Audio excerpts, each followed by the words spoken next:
paling sebenarnya yang paling enak adalah kalau lu lagi di tengah-tengah syuting tiba-tiba ini terjadi, dan itu banyak banget dialamin sama di dunia perfilman ini, mereka lagi Iya. syuting sesuatu, tiba-tiba tinggal 3 hari 4 hari lagi mereka harus berhenti.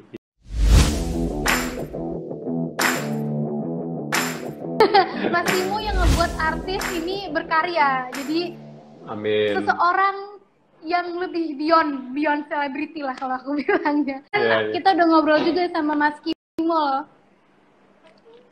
Oh, udah ngobrol sama dia ya? Iya. Gimana nih Mas, Oke. gak ketemu sama teman, di rumah aja, harus WFH. Udah mulai stres belum? Kalau gue nggak lagi di set film atau iklan atau apa, sebenarnya gue bisa tergolong sebagai orang rumahan. Jadi sebenarnya sebenarnya gue sendiri nggak terlalu masalah sih stay at home gitu. Cuman emang dari segi gue orangnya lumayan workaholic gitu ya. Jadi sekarang kita ada di situasi di mana anehnya kita malahan, kalau orang yang mungkin kerja di kantor atau apa mungkin masih bisa laporan balik ke bosnya atau apa gitu ya. Tapi untuk seorang kayak gue gitu, kalau namanya juga pekerja film, kalau nggak pekerja film ya istilahnya penulis lah gitu ya. Ya. Tanpa inspirasi atau tanpa dorongan tertentu kadang-kadang biasanya susah keluar ya. Jadi gue lumayan mati gaya juga sih apalagi kita sekarang udah memasuki 1 bulan lebih ya kayaknya. Gue udah kehilangan iya. udah sebulan lebih. Gue sampai udah kehilangan sense of time gitu. Jadi sekarang gue sedikit ya gitulah, mencoba balancing hidup gue. Jadi tapi sebenarnya mau keluar ataupun nggak keluar sama-sama sibuk ya. Di rumah juga kerja ya. Justru itu, di rumah gue mencoba mensibukkan diri karena emang adalah dari PH gue bilang, ayo long tim tulis ini dan itu gitu. Misalnya lu kan sekarang bisa nih, mumpung lu dari dulu gue selalu dibilang sama produser gue, lu selalu komplain nih kalau masalah nulis, lu selalu komplain gue nggak pernah ngasih lu waktu gitu, dia bilang gitu. Sekarang lu ada banyak waktu, tulis dong sono gitu.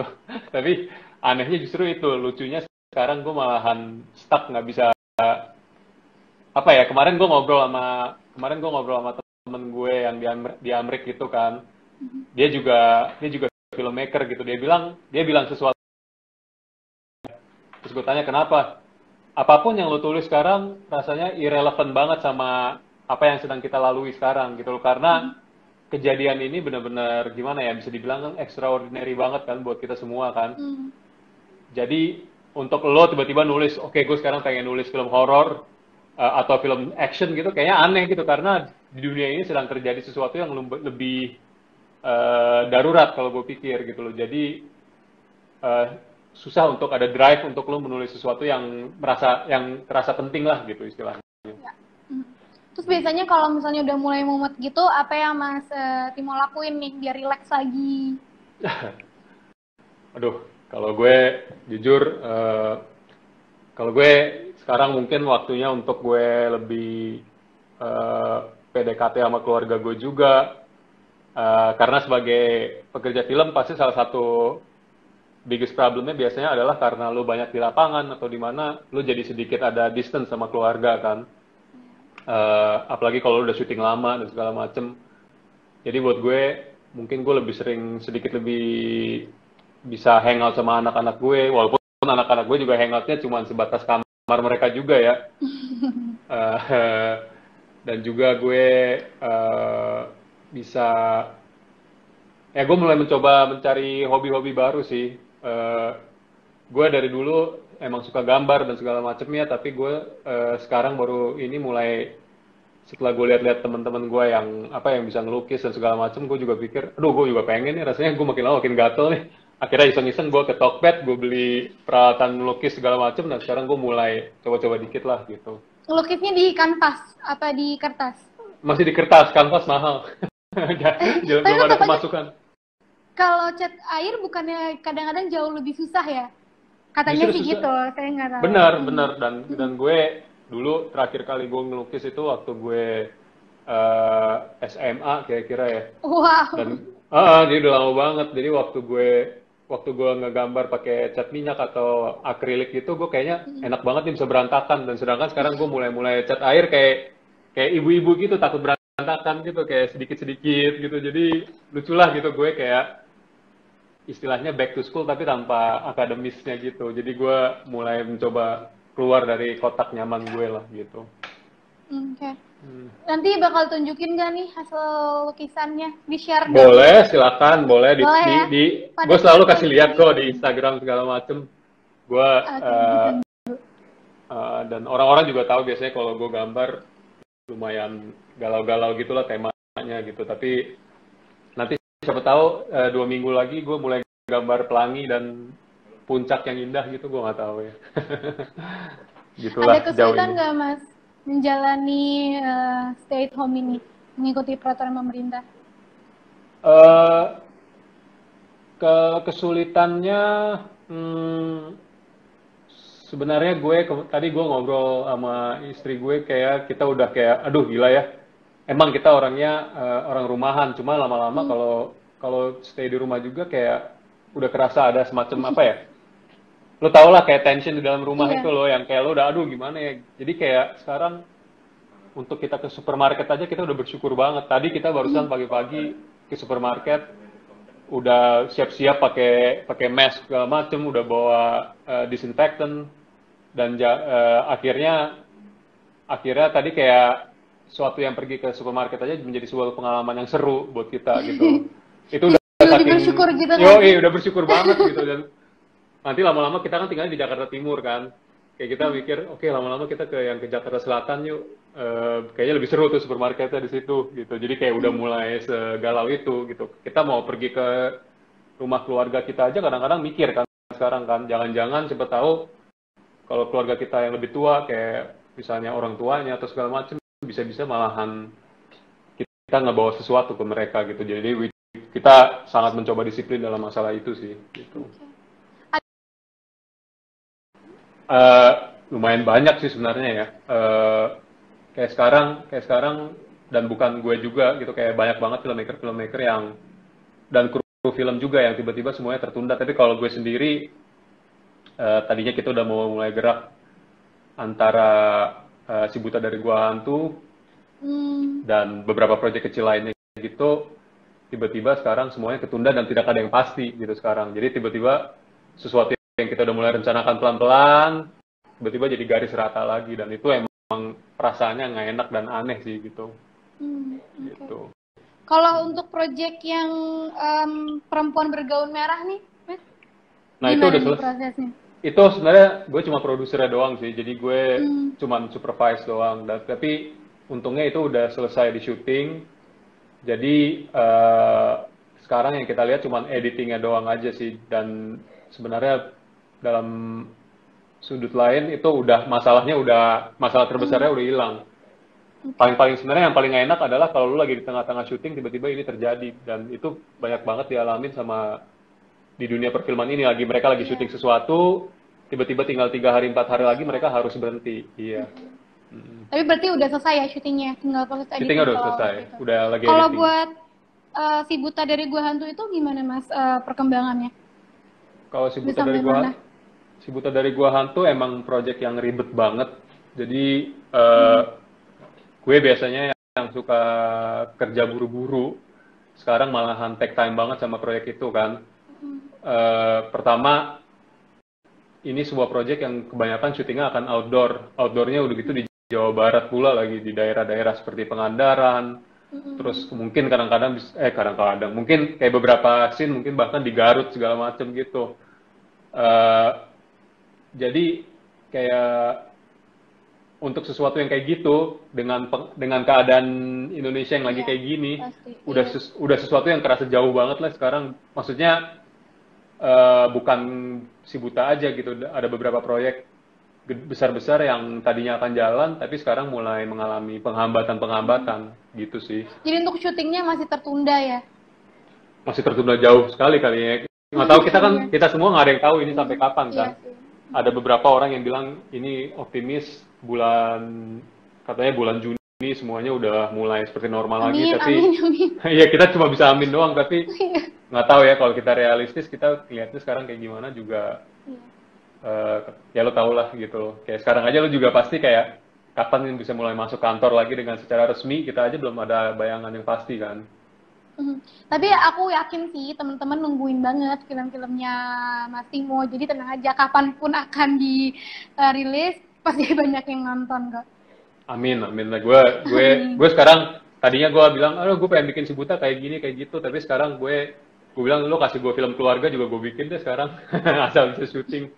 Saking udah ya semua dari dunia perfilman pasti mentalitinya sekarang kita pengen banget kerja sih sebenarnya kayak gitulah gitu. Iya sih. Jadi memang COVID-19 ini berdampak banget dari film industri itu dari tadi itu ya untuk syutingnya tertunda dan segala macam prosesnya. Tapi gimana caranya Mas Timur dan teman-teman bisa meminimalisir dampak besar ini? Meminimalisir ya kalau gue bukan expert kayak ginian sih, jadi gue jujur sebagai orang yang paling nggak disiplin aja gue mencoba mendisiplinkan diri ya gitu karena pertama ini beda kalau misalnya kayak masalah banjir gitu ya. Kalau kita banjir ya kita mau keluar ya terserah lo, nekat-nekatnya lo kan gitu kan, which is daerah gue juga udah nggak asing lagi dengan banjir. Dan gue suka ketawa sendiri kayak gila ya, kayak berapa tahun lalu gue pernah ngalamin banjir yang sampai akhirnya sampai segini. Dan maksudnya sampai kita harus kayak bawa-bawa barang pindah-pindah gitu. Dan gue pikir aneh juga ya, in a way itu masih kerasa ada sikap petualangannya gitu. Masalahnya kan kita kan bukan cuma kita doang kan, tapi kalau kita balik nanti kita malah nyusahin orang gitu, itu yang paling gue nggak pengen sih gitu. Jadi gue sih cuman sekarang gue lumayan nurut sama apapun pemerintah bilang lah gitu. Kayak tadi ke supermarket aja aneh banget rasanya, mobil lumayan besar tapi duduknya di depan dan di belakang gitu, walaupun cuma berdua gitu. Jadi ya udahlah kita ikutin aja semuanya. Ada yang Mas Timo sama teman-teman lakuin nggak buat mungkin social act atau yang buat nge-support orang-orang terdampak oleh COVID-19 ini? Ada aktivitas yang kalau aktivitas mungkin dari kayak filmmaker gitu, ada beberapa dari kita yang mulai sedikit ngebantu kru-kru kita yang lebih berkeperluan lah ya gitu, karena gue lumayan beruntung, gue seorang sutradara, seorang penulis, jadi masih mempunyai kapasitas di mana gue masih mempunyai sedikit power gitu. Tapi kayak teman-teman kita yang udah kayak misalnya orang lampu lah gitu, tim-tim yang di bawah atau supir atau segala macam gitu, kadang-kadang mereka kan dengan terjadinya ini semua industri ini tiba-tiba berhenti kan. Dan mereka itu sayangnya begitu mereka nggak kerja untuk berapa hari atau berapa minggu kemudian, mereka udah kayak kekurangan banget dari segi basic need saja gitu, kayak nasi atau satu buat masak segala macam. Jadi kita udah mulai kayak mencoba menggalangkan dana lah untuk orang-orang seperti ini gitu yang bisa dibantu. Nanti juga kayaknya gue dipaksa sama si Ernest Prakasa buat bikin kayak semacam online session gitu. Seru banget. Yoi, untuk kayak filmmaking dan segala macam. Jujur gue paling nggak bisa ngajar, cuman Ernest bilang nih buat kebaikan industri nih, buat ngebantuin kru-kru kita. Ya udahlah kalau gitu kita laksanakan aja gitu. Ditunggu ya amin, Mas. Amin. Infonya. Thank you. Aku juga ada info nih, IDN Media itu kerjasama melalui IDN Foundation kerjasama sama kitabisa.com. Kita juga menggalang dana siapapun yang mau ngasih support dan dana untuk pembelian APD untuk tenaga medis negara depan. Jadi boleh langsung aja lihat kampanye di kitabisa.com. Oke. Mas, kemarin tuh aku sempat nanya sama Mas Timo tentang Rumah Darah 2. Oke. Kira-kira gimana nih? Gue kemarin boleh tuh kita ngobrol yang lebih kaitannya sama film supaya lebih optimis, padahal bikinnya kapan aja nggak ngerti kita. Rumah Darah 2 itu adalah sesuatu yang gue udah bahas dari sama Kimo sejak akhir tahun lalu. Dulunya kita juga udah sering bahas, cuman kayak masih angan-angan doang kan, karena pertama hal yang paling susah waktu itu sebelumnya juga gue ngerti sih kayak teman-teman pecinta film horor dan segala macam dari dulu nanya, Rumah Darah kapan dong? Misalnya si Kimo bikin Dread Out atau gue bikin Sebelum Iblis, mereka malah nanya, ini apaan nih, mana nih Rumah Darahnya gitu.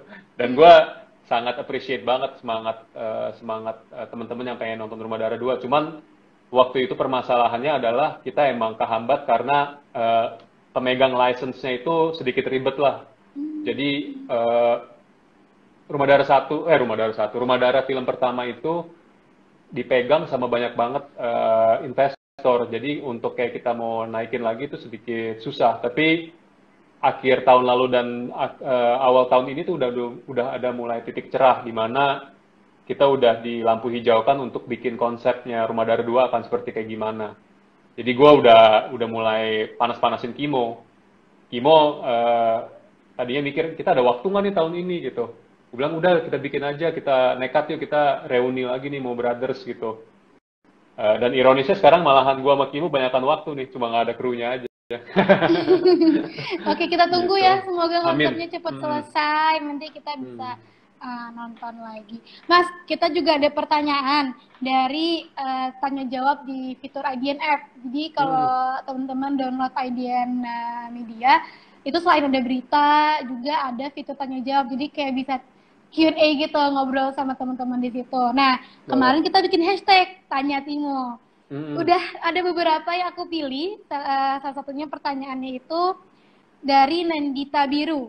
Sebelum Iblis Menjemput kan ada 2 film. Apakah bakal dibuat yang ketiga atau mau dibuat Sima Universe?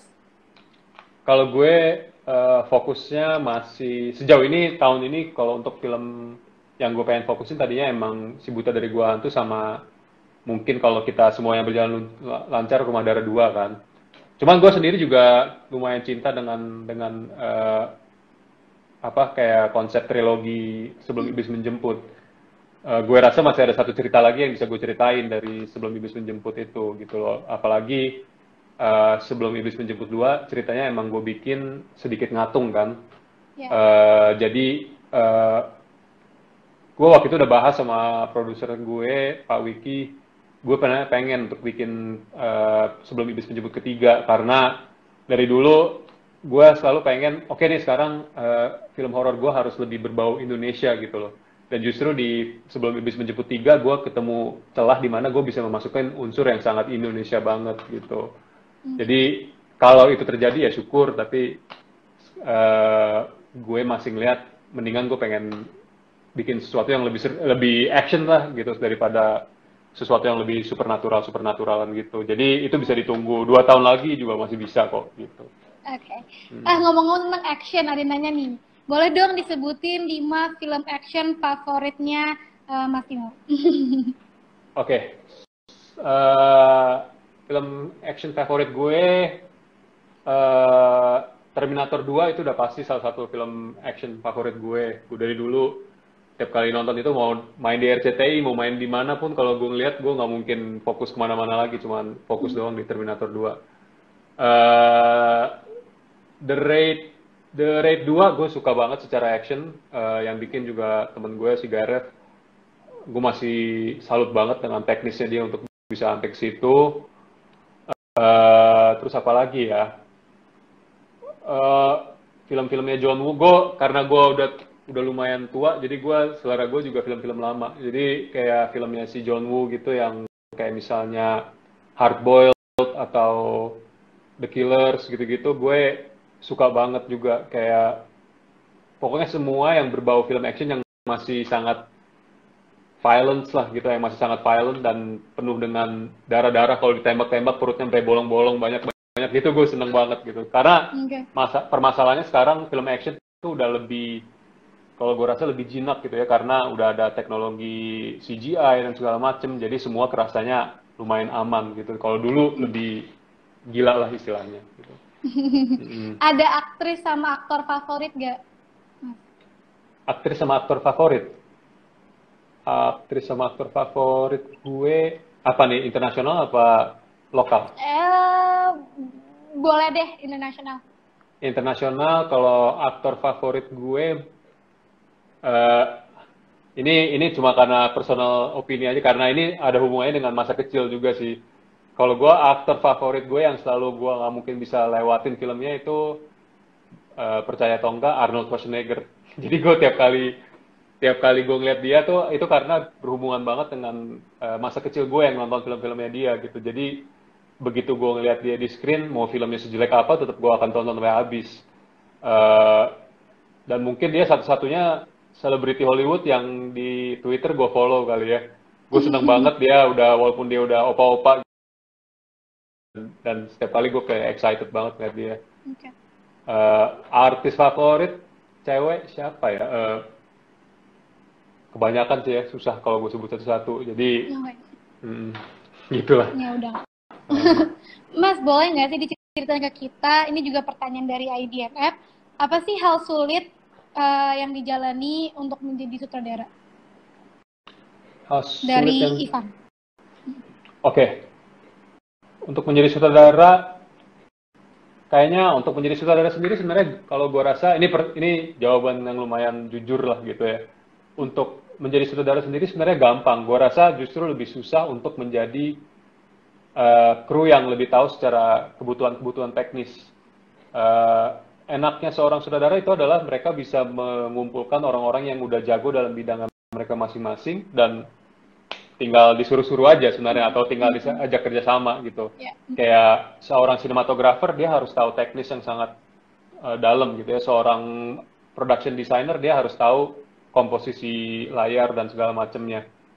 Begitu juga asisten sutradara dia harus tahu masalah scheduling dan cara ngomong ke kru. Sedangkan sutradara tuh lumayan bisa dibilang manja karena seorang sutradara tuh pada basicnya adalah seorang anak kecil yang seorang yang udah mulai beranjak dewasa tapi otaknya masih seperti anak kecil. Jadi susahnya seorang sutradara cuma adalah ini. Mereka harus bisa balance di mana visi mereka nggak boleh bertabrak dengan ego mereka sendiri. Ini maksudnya kayak gini. Jadi misalnya sekarang lo pengennya gue pengen nanti gedung ini meledak, gue pengen nanti ada 30 orang jatuh dari gedung meledak itu, tapi kenyataannya lo cuma dikasih sebuah gubuk dan 2 orang.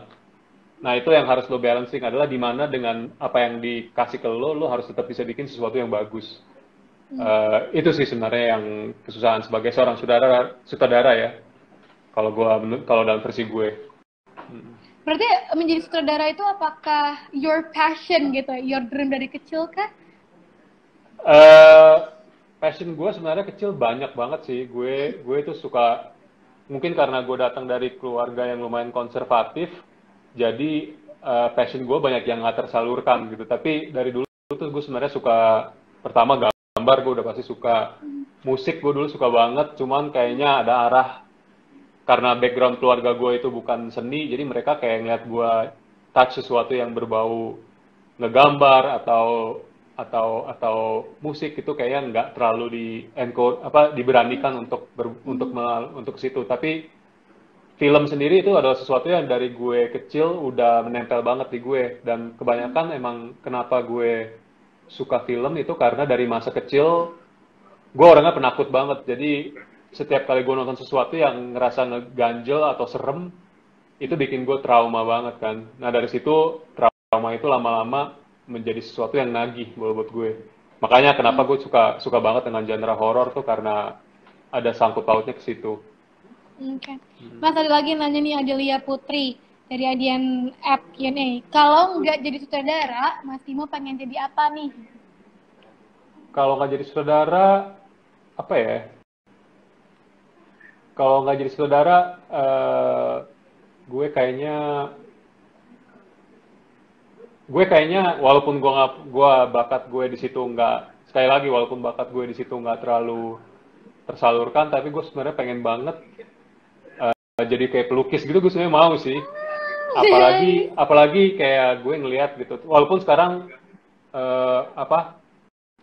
identitas pelukis di zaman sekarang tuh udah beda dengan pelukis di zaman dulu. Zaman dulu lu sebagai pelukis bisa cuma melukis doang dan lo udah menjadi seseorang gitu ya, udah menjadi seorang yang menemukan jati diri mereka. Tapi sekarang pelukis itu sebenarnya bisa dibilang penting nggak penting, di mana di dunia ini udah semua berlangsung begitu cepat, atensi orang juga semakin pendek. kayaknya pekerjaan pelukis itu tuh kalau lu bukan terkenal banget, itu tuh cuma sesuatu untuk kayak pekerjaan sampingan doang. Jadi ya gitulah, gue kayaknya pasti ada berhubungan dengan visual juga sih kalau gue gitu. Tapi who knows, mungkin beberapa tahun kemudian kita bisa ngelihat galerinya, lukisannya Massimo Siapa tahu, ditampang gitu. siapa Ya tahu, kan? siapa tahu COVID ini berlangsung begitu lama sampai akhirnya gue jadi pelukis. Jangan, nggak bercanda. Kan bisa dua-duanya, Ya. Mas. Bisa jadi sutradara, Iya, bisa jadi semoga. pelukis juga. Semoga. Bisa. Mas, Amin terakhir nih. kalau misalnya gitu. Boleh nggak sih kasih pesan motivasi biar teman-teman makin semangat karena udah mulai galau di rumah, udah mulai anxiety nggak ketemu orang. Oke. Eh, bukan nasihat kali, cuma lebih kayak gue sebenarnya pengen nyoba ini, tapi gue dari dulu nggak pernah dibolehkan atau nggak pernah punya kesempatan. Kayaknya lo harus ngelihat bahwa sekarang in a way waktu sedikit berhenti buat kita gitu kan. Gue pernah bercanda beberapa hari lalu, gue bilang, ini kayaknya setelah kalau COVID ini berlangsung begitu lama, mungkin nggak sih nanti kalau begitu semua berjalan normal lagi, umur kita boleh dikurangin berapa bulan atau 1 tahun gitu. Karena emang kerasanya itu kan, kayak kita sekarang cuma di rumah doang dan kita tuh semua mengalami eh, pemberhentian waktu gitu. Jadi untuk di saat ini, kenapa lo nggak mencoba menggali sesuatu dari lo yang lo belum pernah coba gitu loh. Kayak ada aja kayak orang yang gue kerja di bank, mana mungkin gue bikin puisi, tapi siapa tahu sekarang kesempatan lo untuk itu gitu loh. Dan gue ngelihatnya sekarang justru orang-orang banyak banget yang ngelakuin itu. Kayak ada anak yang biasanya gue lihat nih kaku banget, tapi tiba-tiba dia mulai main piano, dan itu artinya lo bener-bener memaksimalisasikan banget mungkin lo nggak usah punya piano ya, maksudnya lo kayak main gitar atau apapun bisa gitu loh. Cuman justru di saat-saat seperti ini adalah kesempatan di mana lo bisa try to find a different side dari diri lo sendiri lah gitu. Aku setuju banget Gitu sih. That's the perfect message. Karena emang waktunya sekarang kita untuk bisa ngaca kira-kira maunya apa, bisa introspeksi diri dan mengembangkan diri. Bener, tuh ada yang bilang tuh banyak yang bisa masak sekarang. Bener banget sih, kayak Otodidak sekarang bisa masak. otodidak bisa masak. Maksudnya ada banyak banget orang-orang yang gue pikir, loh ini ngapain nih orang biasanya kerja di ini tiba-tiba kayak tiap hari ngepost gambar-gambar yang dia masak itu, dan emang itu hal paling basic yang sebenarnya lo sekarang bisa lakukan gitu. Dan selain itu juga stress level lo jadi berkurang sih, gitu aja sih yang gue pikir sih gitu. Thank you so much ya Mas Timo atas waktunya.